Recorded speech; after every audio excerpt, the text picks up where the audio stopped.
আসসালামু আলাইকুম। আজকে আমরা দ্রাব্যতার অদক্ষেপ নির্ণয় শর্তটা করবো, ঠিক আছে? তো দেখো, দ্রাব্যতার অদক্ষেপ নির্ণয়ের যে ম্যাথগুলো আমরা কিন্তু একাডেমিক লাইফে অনেক বড় বড় করে ম্যাথ করার মানে চেষ্টা করতাম, তাই না? বা অনেক বড় বড় করে ম্যাথগুলো হইতো।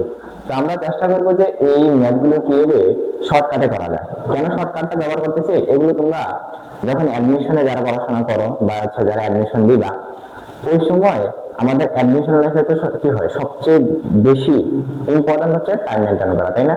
তাহলে এই টাইম মেনটেন করতে গেলে আমাদের বড় বড় ম্যাথগুলোকে কিভাবে শর্টকাটে বের করা যায় বা কিভাবে শর্টকাটে হচ্ছে আনসার করা যায়, এই জিনিসটা আমাদের খুব ইম্পর্টেন্ট দিয়ে দেখতে হবে, তাই না? তো এই কারণে আমরা এই দ্রাব্যতার বড় বড় যে ম্যাথগুলো আছে, এই বড় বড় ম্যাথগুলো আমরা শর্টকাটে করা ট্রাই করবো। এছাড়াও তোমরা একাডেমিক লাইফে এই টাইপের ম্যাথগুলো যদি তোমাদের এমসিকিউতে আসে, তাহলে হচ্ছে তোমরা কি করবো বলতো, এই শর্টকাটের মাধ্যমে বের করে ফেলতে পারবা। বুঝতে পারছো? তো এই শর্টকাট গুলো কিন্তু অ্যাডমিশন লাগে খুবই খুবই বেশি ইম্পর্টেন্ট। আমরা আজকে চেষ্টা করবো যে এই এই দ্রাব্যতার অদক্ষেপ নির্ণয়ের ম্যাথগুলো শর্টকাটের মাধ্যমে শেষ করার জন্য, ঠিক আছে? তো আমি শুরু করতেছি, তোমরা একটু মনোযোগ দিয়ে দেখো। দেখো, আমরা বেশি পার্থক্য কি ছিল, যে মনে করো দ্রাব্যতা, আমরা যদি একটা বলি যে এই দ্রবণের প্রথম অবস্থা 3°C, ওকে? এই 3°C তাপমাত্রা দ্রাব্যতা কত বলতো, ধরে নিলাম 50, ওকে? আমি ধরলাম 40°C তাপমাত্রা, 40°C তাপমাত্রা দ্রাব্যতা হয়ে থাকে 60। এখন দেখো তো ভাইয়া, 30°C তাপমাত্রা দ্রাব্যতা 50, 40°C তাপমাত্রা দ্রাব্যতা 60, অর্থাৎ কি তাপমাত্রা বাড়ার সাথে সাথে দ্রাব্যতা বেড়ে গেছে কত গ্রাম, 10 গ্রাম, তাই না? তার মানে তুমি কি বুঝতে পারলা, তাপমাত্রা বাড়ানোর সাথে সাথে আগে 50 গ্রাম থেকে 60 গ্রাম হয়ে গেছে, অর্থাৎ 10 গ্রাম তুমি কি করছো, যোগ করা লাগছে, তাই না? তাহলে তুমি এখানে 10 গ্রাম কি করছো, অ্যাড করছো, কখন, যখন তাপমাত্রা 30 থেকে 40 আসছে। এখন তুমি হিসাব করো যে তাপমাত্রা যখন 40 থেকে 30 যাবে, তাহলে কি হইল, 40 থেকে 30 যাবে, আগে ছিল 60, যাতে 40 থেকে শুরু করছো, 40 ছিল 60, এখন তুমি 30 গেছো, 30 কত পেয়েছে, 50। তাহলে এখন কি হয়ে যাবে বলতো, এখন 10 গ্রাম কি হয়ে গেছে বলতো, রিমুভ হয়ে গেছে। তাহলে রিমুভ হওয়া মানে কি, রিমুভ হচ্ছে এই 10 গ্রাম হচ্ছে পাত্রের নিচে কমে পড়ে গেছে, তাই না? তাহলে এই যে তাপমাত্রার পরিবর্তনের সাথে সাথে দ্রাব্যতা পরিবর্তন হওয়ার কারণে কি হলো বলতো, আমরা যখন তাপমাত্রা বাড়াই ফেলি তাহলে দ্রাব্যতা বেড়ে যায়, অর্থাৎ আমাদের বাইরে থেকে অতিরিক্ত পরিমাণে দ্রব দেওয়া লাগে। আর তাপমাত্রা যখন কমে যায় তখন দ্রাব্যতাটাও কমে যায়, তখন কি হয়, আমাদের দ্রবের মধ্যে পদক্ষেপ করে, ঠিক আছে? তো আমরা এই যে কতটুকু পরিমাণ পদক্ষেপ করবো, কতটুকু পরিমাণ আমরা অতিরিক্ত যোগ করতেছি, এই জিনিসগুলো কিভাবে বের করা সরকার, আমরা এটাই দেখতে চাচ্ছি, ঠিক আছে? আচ্ছা, দেখো, আমরা এখান থেকে আমরা যদি শুরু করি, যে শর্টকাটটা ছিল এরকম,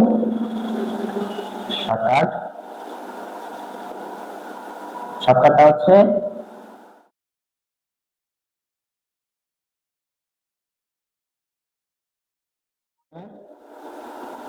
অদক্ষেপ, দ্রবণের অদক্ষেপের পরিমাণ বা যুক্তিত দ্রবের পরিমাণ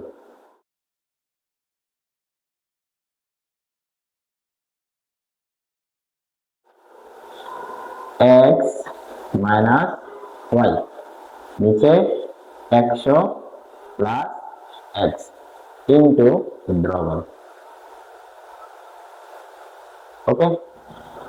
কি বললাম, দ্রবণের অদক্ষেপের পরিমাণ, ওই যে তাপমাত্রা যখন তুমি কি করছিলে বলতো, কমাই নিছো, কমানোর কারণে কি অদক্ষেপ পড়ে গেছে, তাই না? তাহলে এটা ছিল কতটুকু অদক্ষেপ পড়ছে, এই অদক্ষেপের পরিমাণ। অথবা তুমি তাপমাত্রা যখন বাড়া দিয়েছিল তখন কি হচ্ছে, বাইরে থেকে অতিরিক্ত পরিমাণ দ্রব যোগ করা লাগছে, এই যে অতিরিক্ত পরিমাণ যে দ্রব, এটা পরিমাণ নির্ণয় করা কিভাবে, x minus Y, 100 plus x into দ্রবণ। এখন x টা কি, x টা হচ্ছে প্রথম তাপমাত্রায় যে দ্রাব্যতা, ওই দিক থেকে দেখেছিলাম 3°C দ্রাব্যতা 50, তো এখানে 50 হচ্ছে x এর মান, ঠিক আছে? আর এই যে y, এটা ছিল দ্বিতীয় তাপমাত্রার যে দ্রাব্যতা, বুঝতে পারছো? তাহলে x টা কি বলতো, x হচ্ছে প্রথম তাপমাত্রায় দ্রাব্যতা,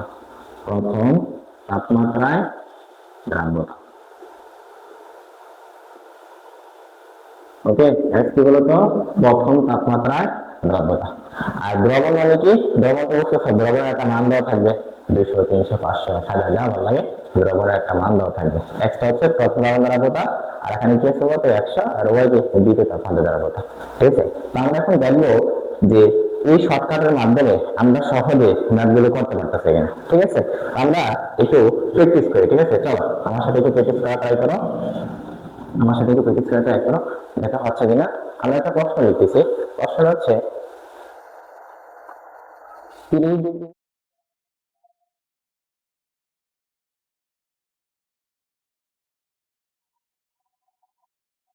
রাস্তা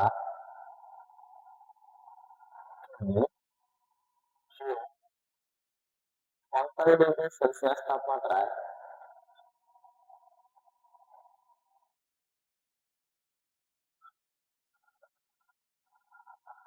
দ্রাব্যতা 60, ওই দ্রবণের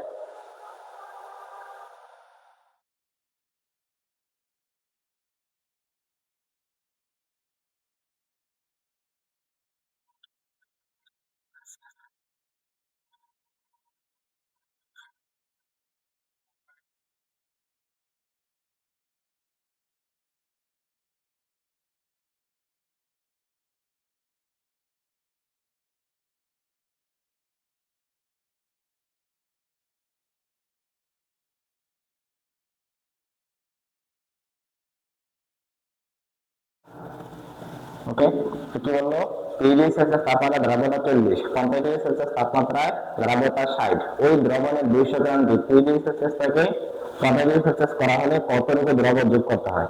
ঠিক আছে, তো আমরা এই টাইপের ম্যাথগুলো কিন্তু আমরা একাডেমিক কে আমরা কিভাবে করি আমরা কিন্তু আগের লেকচার গুলোতে কিন্তু আমরা দেখাছিলাম। তোমরা science fair academy Facebook page বা হচ্ছে ইউটিউব চ্যানেলের মধ্যে যাইলে দেখবা এখানে একাডেমি কিভাবে করতে হয় আমরা একবারে বেসিক থেকে শুরু থেকে আমরা আলোচনা করছিলাম। ঠিক আছে, তাহলে আমরা যদি শর্টকাটে করতেছি, আমরা শর্টকাটটা এখানে দেখাচ্ছি। কেমন, তো শর্টকাটে কি ছিল, আমরা কি নির্ণয় করতে হচ্ছে কতটি দ্রব্য যোগ করতে যাচ্ছে, তাহলে লিখো দ্রব্য যোগ করতে হবে, দ্রব্য যোগ করতে হবে কতটুকু, সূত্র অনুসারে কি জানো, x মাইনাস ওয়াই নিচে 100 প্লাস এক্স ইন্টু দ্রবণ, তাই না। তাহলে বলো x কি ছিল, x ছিল প্রথম তাপমাত্রা দ্রাব্যতা, তাহলে প্রথম তাপমাত্রা কত, 30 ডিগ্রি, তাই না। 30 থেকে 45 ডিগ্রি গেছে, তাহলে প্রথম তাপমাত্রা 30 ডিগ্রি থেকে দ্রাব্যতা কত, 40, তাহলে এই দিকে 40। দ্বিতীয় তাপমাত্রা দ্রাব্যতা কত বলতো, দ্বিতীয় তাপমাত্রায় দ্রাব্যতা হচ্ছে, দ্বিতীয় তাপমাত্রা দ্রাব্যতা কই, এই যে 60। এখন বলা যাবে এখন যদি 60 দেই তাহলে তো মাইনাস চলে আসে, তাই না। আমাদের কি চলে আসতে বলতো, মাইনাস চলে আসে, কারণ এখন যদি 60 বসাই তাহলে আগে কিন্তু উপর নিচে আসে মাইনাস 20 আসে না।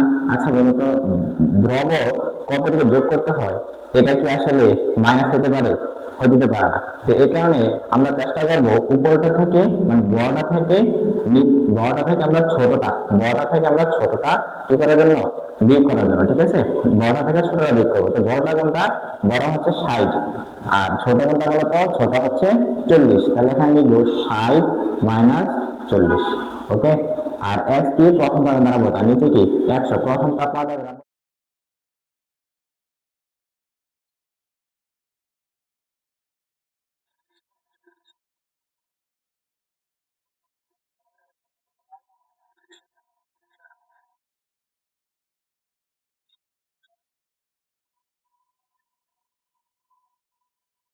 একশো, তাহলে নিচে আছে 140 কিন্তু কত বলতো, 200। কাটাকাটি করবা, কাটাকাটি করার পর কত আসে, কাটাকাটি করার পরে তুমি দেখবে এখান থেকে যে আনসারটা আসবে ওইটাই হচ্ছে তোমাদের আলটিমেট আনসার। বুঝতে পারছো, তো একবারে সরকারে তুমি মাথার আগে এখানে উপরের মানটা সবসময় বড়টা থেকে ছোটটা দিতে হবে। ঠিক আছে, সেইটুকু একদিন আমরা একবারে সহজে করতে পারি, ঠিক আছে, জাস্ট এক পলকে আমরা করে ফেলতে পারি। ওকে, আমরা হচ্ছে এর আরেকটা ম্যাথ দেখবো, আরেকটা ম্যাথ দেখে আমরা হচ্ছে ইশাটা করা ট্রাই করবো। ঠিক আছে।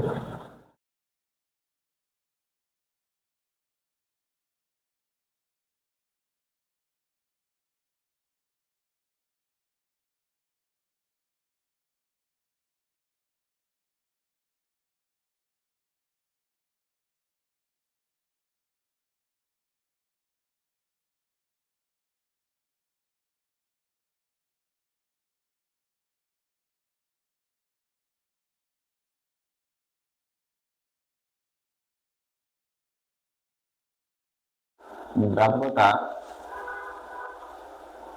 80 ও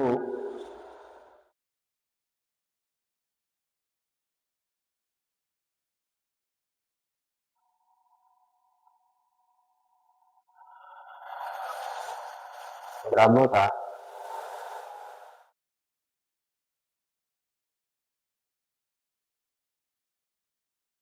ওই দ্রবণকে ওই দ্রবণের 400 গ্রামকে শীতল করলে, শীতল করা মানে কি বলতো, তাপমাত্রা কোথা থেকে কোথায় গেছে, 60 ডিগ্রি সেলসিয়াস থেকে 40 ডিগ্রি সেলসিয়াস গেছে, অর্থাৎ 60 ডিগ্রি সেলসিয়াস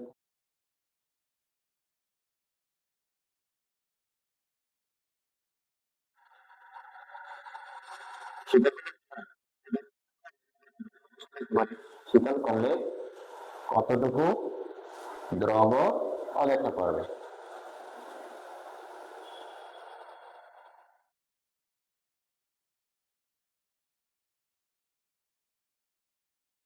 কি করতে হবে কত, কি করতে পারবে প্রথমত, আমরা জানি অদক্ষেপণের সূত্র লিখতে হবে আমাদের, তাহলে দ্রব অদক্ষেপ করবে।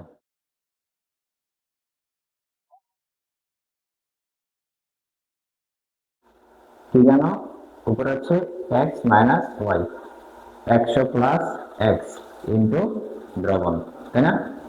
আমরা জানি উপরটা কি করতে, উপরটা কি করতে, উপরের দিকে জায়গায় আমরা নেগেটিভ মান নেওয়া যাবে না, পজিটিভ মান নিতে হবে। তো এখানে বড় থেকে ছোটটা, বড়টা কোনটা, বড় হচ্ছে 120, ছোট কোনটা 80, তাহলে 120 মাইনাস 80, 120 মাইনাস 80, নিচে কি 100। এখন x হচ্ছে কি প্রথম তাপমাত্রার দ্রাব্যতা। এখন দেখো তো প্রথম তাপমাত্রার দ্রাব্যতা কোনটা, প্রথম তাপমাত্রা কত, শীতল কত, শীতল কত মানে কি 60 থেকে 40 গেছে, তার মানে 60 হচ্ছে প্রথম তাপমাত্রা, 60 কি প্রথম তাপমাত্রা না, নাকি ওই যে 40 প্রথম নিচে রেখে 40 প্রথম তাপমাত্রা বলি হচ্ছে শীতল কথা, তার মানে 60 থেকে গেছে, তাই না? তো যত শীতল করছে তার মানে 60 ডিগ্রি হচ্ছে প্রথম তাপমাত্রা, তো 60 ডিগ্রি সেলসিয়াস তাপমাত্রা দ্রাব্যতা কত বলতো 120, তাহলে এখানে লিখতে হবে 120, কিন্তু দ্রবণের মান কত, দ্রবণের মান হচ্ছে 400। ওকে, তাহলে এখান থেকে তোমরা হিসাব করে নিয়ে আসবা, এদিকে কত বলতো 40, নিচে কত 220 ইন্টু 400, এই দিয়ে কাটা যাবে, কাটা যায় এখান থেকে 10 তোমরা হিসাবটা করে নিয়ে আসবে। ওকে, শব্দে যে আনসার আসবে সেটা কি এত গ্রাম, তাহলে এত গ্রাম কি হবে বলতো অদক্ষেপ করবে, বুঝতে পারছো? তো এই টাইপের ম্যাথগুলো হচ্ছে আমরা খুব সহজে নির্ণয় করতে পারবো। ওকে, আচ্ছা, তো এই শর্টকাটের মাধ্যমে আমাদের যে এমসিকিউ থেকে যদি কোনো কোশ্চেন আসে আমরা এমসিকিউ কোশ্চেনগুলো সলভ করে ফেলবো, আমাদের একাডেমিতে এমসিকিউ কোশ্চেন আসলে এমসিকিউ কোশ্চেন সলভ করবো। এছাড়াও আমরা অ্যাডমিশনে, এটা ইঞ্জিনিয়ারিং হোক আর হচ্ছে ভার্সিটি হোক, যে কোনো অ্যাডমিশনের ক্ষেত্রে আমরা এই শর্টকাটটা ইউজ করে আমরা ম্যাথ করতে পারবো, কোনো সমস্যা হবে না। ঠিক আছে, তো আশা করি তোমরা এই শর্টকাটের মাধ্যমে যে ম্যাথগুলো আসে এই ম্যাথগুলো খুব ভালোভাবে তোমরা বুঝতে পারছো। অন্য কোনো ভিডিওতে তোমাদের সাথে আবার দেখা হবে। আজকের জন্য এইটুকুই, সবার জন্য দোয়া এবং শুভকামনা। ধন্যবাদ সবাইকে।